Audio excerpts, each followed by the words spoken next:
भारत दुनिया की चौथी सबसे बड़ी अर्थव्यवस्था बन चुका है।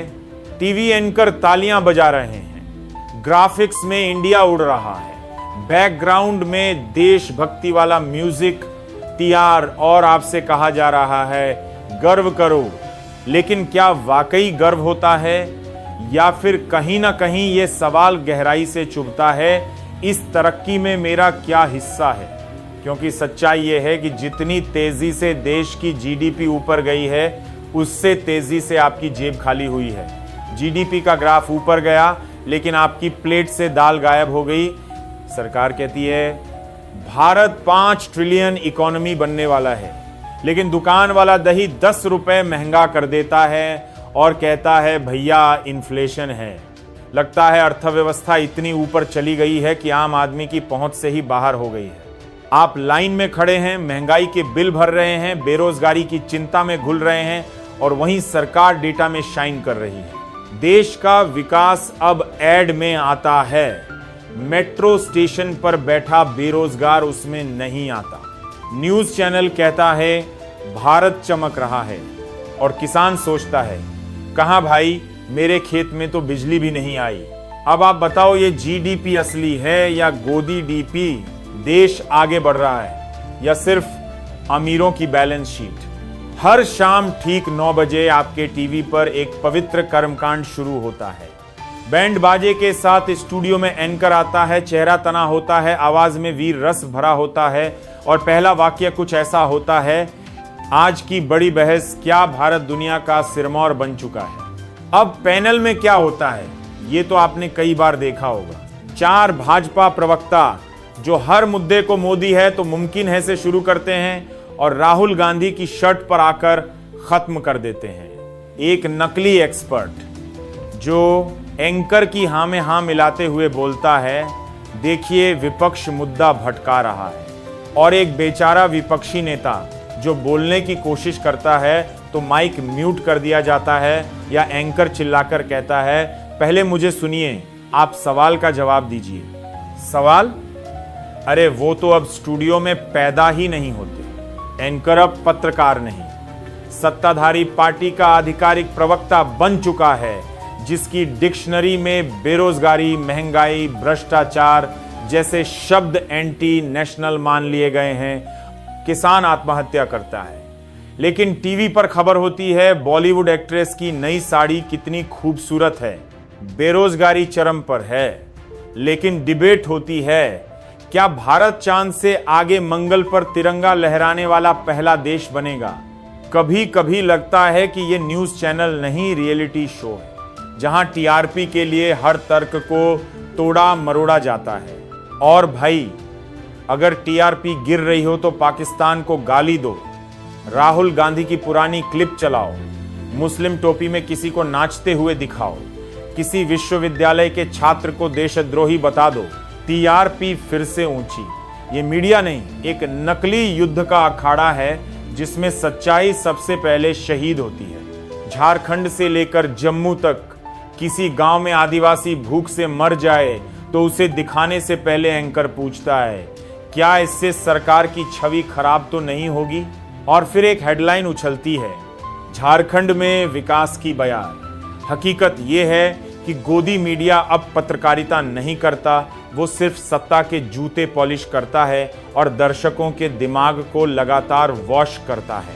अब सवाल ये नहीं है कि मीडिया सच क्यों नहीं दिखा रहा, अब सवाल ये है कि क्या आप अब भी इस सर्कस को न्यूज मानते हैं? अगर हाँ तो असली खबरें आपकी नजरों से नहीं, आपकी सोच से गायब हो चुकी हैं। पर सवाल अब भी वहीं खड़ा है, आपका क्या?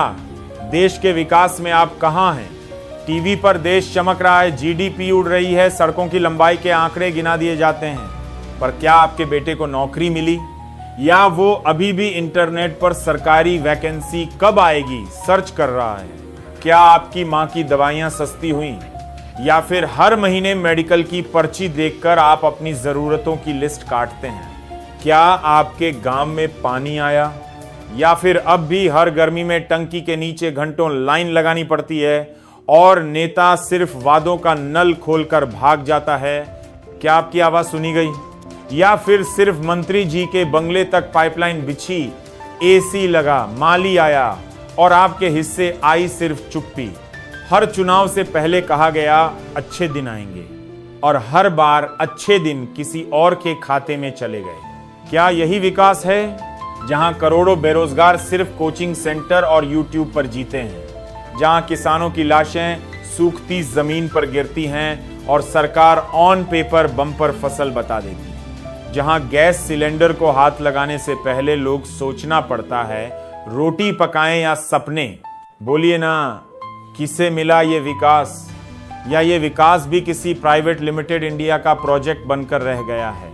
अगर आपको भी लगने लगा है कि ये सिस्टम आपके लिए नहीं बना, तो शायद अब चुप रहने का वक्त नहीं है। भाई सोचिए, वो बच्चा जो दिन रात मेहनत करता है, नींद त्याग देता है, सोशल मीडिया से दूर हो जाता है, परिवार हर महीने ट्यूशन की फीस भरता है, माँ रोज सुबह उठकर प्रार्थना करती है कि उसका बेटा डॉक्टर बन जाए, और फिर एक दिन खबर आती है कि पेपर लीक हो गया है।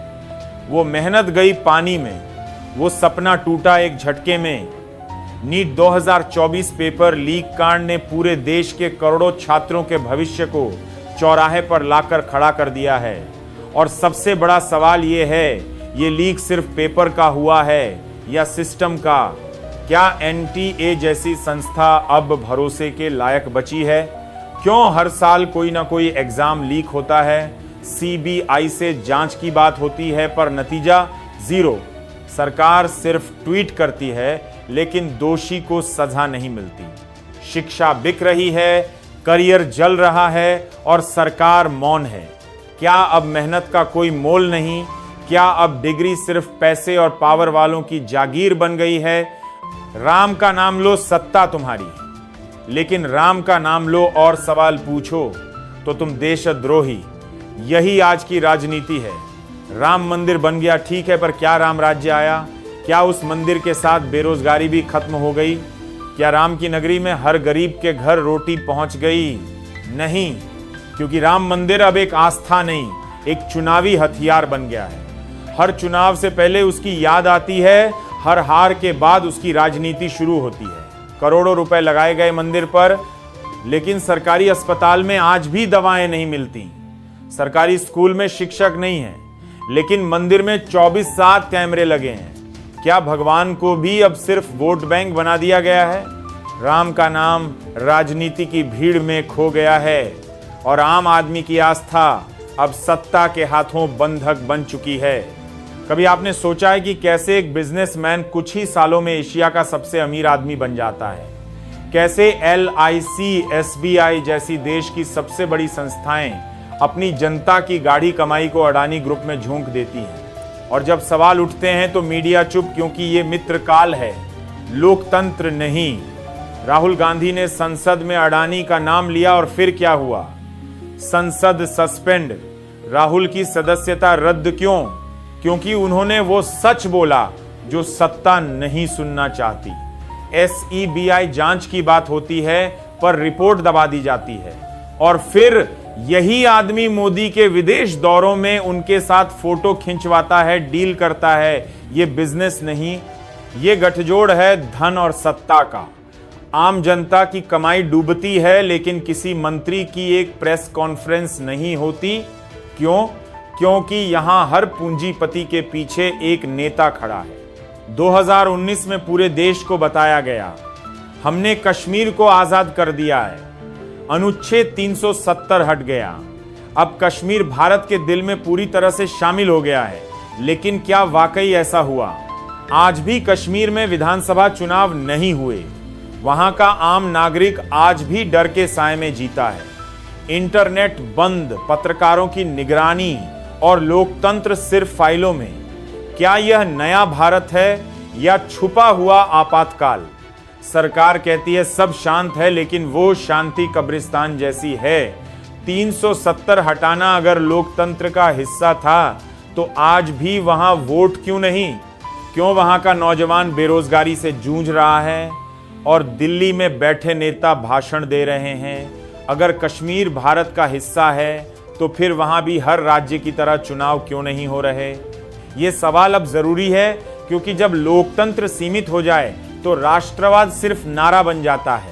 बेटी बचाओ बेटी पढ़ाओ कितना सुंदर नारा था, लेकिन जरा जमीन पर आकर देखिए, मणिपुर में महिलाओं को निर्वस्त्र कर घुमाया गया। हाथरस में दलित लड़की के साथ गैंगरेप के बाद उसके शव को रात में जला दिया गया। और बुली बाई ऐप जैसे मामलों में मुस्लिम महिलाओं की ऑनलाइन नीलामी हुई। क्या यही है नया भारत? जब महिला मंत्री मौन रहती हैं, जब प्रधानमंत्री एक शब्द नहीं बोलते, जब कानून सिर्फ गरीबों के लिए है और बड़े रसूखदार खुले घूमते हैं, तब समझिए कि ये नारा अब बस एक इश्तेहार है। महिलाएं आज भी न्याय के लिए कोर्ट के दरवाजे पर खड़ी हैं और आरोपी विप गाड़ी में घूम रहा है। मणिपुर हो, यूपी हो या दिल्ली, बेटी अब भी डरती है, लेकिन सरकार अब भी वोट बैंक की चिंता में लगी है। क्या अब भी हम कह सकते हैं कि भारत सुरक्षित है? राहुल गांधी ने वो बात बोल दी जो अब तक लोग सिर्फ बंद दरवाजों के पीछे कहते थे। जब तक ईवीएम है तब तक बीजेपी है, जब ईवीएम नहीं रहेगा बीजेपी भी सत्ता से बाहर होगी। ये सिर्फ बयान नहीं था, ये सत्ता की नींव को हिला देने वाली आवाज थी। अब सवाल ये है कि अगर वोट की मशीन ही भरोसे लायक नहीं, तो ये चुनाव किसके लिए? क्या हम वोट डालते हैं या वोट पहले से तय होते हैं? राहुल गांधी की मांग थी हर वोटिंग सेंटर पर लाइव सीसीटीवी हो, हर वोटिंग मशीन की गणना का डिजिटल रिकॉर्ड हो, क्योंकि अगर चुनाव में पारदर्शिता नहीं तो लोकतंत्र सिर्फ एक शो बनकर रह जाएगा। देश के 50वें चीफ जस्टिस जी चंद्रचूड़ पर आरोप लगे हैं। जज राकेश कुमार ने राष्ट्रपति को चिट्ठी लिखी, कहा चंद्रचूड़ ने न्यायपालिका की गरिमा को ठेस पहुंचाई है। अब सवाल यह है, जब एक जज पर जांच बैठ सकती है तो वो कैसे निष्पक्ष न्याय करेगा? क्या न्यायालय भी अब सरकार के दबाव में काम कर रहा है? और अगर हां, तो आम आदमी कहां जाएगा इंसाफ मांगने? जिस जयशंकर के चेहरे से विदेश नीति चमकती थी, अब वही चुपचाप इस्तीफा देने को मजबूर क्यों हैं? क्या विदेश नीति भी सिर्फ दिखावा थी? कहीं ऐसा तो नहीं कि अंतर्राष्ट्रीय मंचों पर भारत को मजबूत दिखाने का दावा अब खोखला साबित हो रहा है? मध्य प्रदेश जल जीवन मिशन पानी हर घर तक पहुंचाना था, लेकिन मंत्री जी को पहले अपनी प्यास बुझानी थी। 1000 करोड़ की घूस, और खुलासा किया किसी विपक्षी ने नहीं बल्कि बीजेपी के ही पूर्व विधायक ने। कहां है कार्रवाई? क्या मंत्री गिरफ्तार हुए? नहीं, क्योंकि ये मोदी युग है। यहां चोर को माला पहनाई जाती है। कांग्रेस की वापसी कर्नाटक और तेलंगाना में क्यों हुई? क्यों अब हर राज्य में डबल इंजन सरकार पटरी से उतरती दिख रही है? क्यों बीजेपी की सबसे बड़ी कमजोरी अब राहुल गांधी बनते जा रहे हैं? क्यों गोदी मीडिया हर दिन राहुल गांधी को पप्पू दिखाने की कोशिश करता है और हर दिन खुद एक्सपोज हो जाता है? भाई, एक बात साफ है, सिर्फ चेहरा बदलने से कुछ नहीं होगा। जरूरत है एक नई राजनीति की, जहां सवाल पूछना देशद्रोह ना कहलाए, जहां पत्रकार सत्ता से सवाल करें, भक्तों से नहीं, जहां वोट की कीमत मशीन तय ना करे बल्कि जनता तय करे। आप बताइए, क्या ये वही भारत है जो हमें वादों में दिखाया गया था? क्या ये वही लोकतंत्र है जिसकी मिसाल पूरी दुनिया देती थी? या हम सब बस एक स्क्रिप्टेड तमाशे में हिस्सा ले रहे हैं, जहां असली हीरो तो वो है जो कैमरे से गायब है? आप कमेंट कीजिए, अपनी राय दीजिए और सबसे जरूरी जागिए, क्योंकि अब अगर नहीं बोले तो आने वाली नस्लें हमें सिर्फ कायर कहेंगी। मैं आय रवीश कुमार फिर मिलूंगा एक और हकीकत के साथ, क्योंकि ये देश सिर्फ प्रचार से नहीं सच से बदलेगा।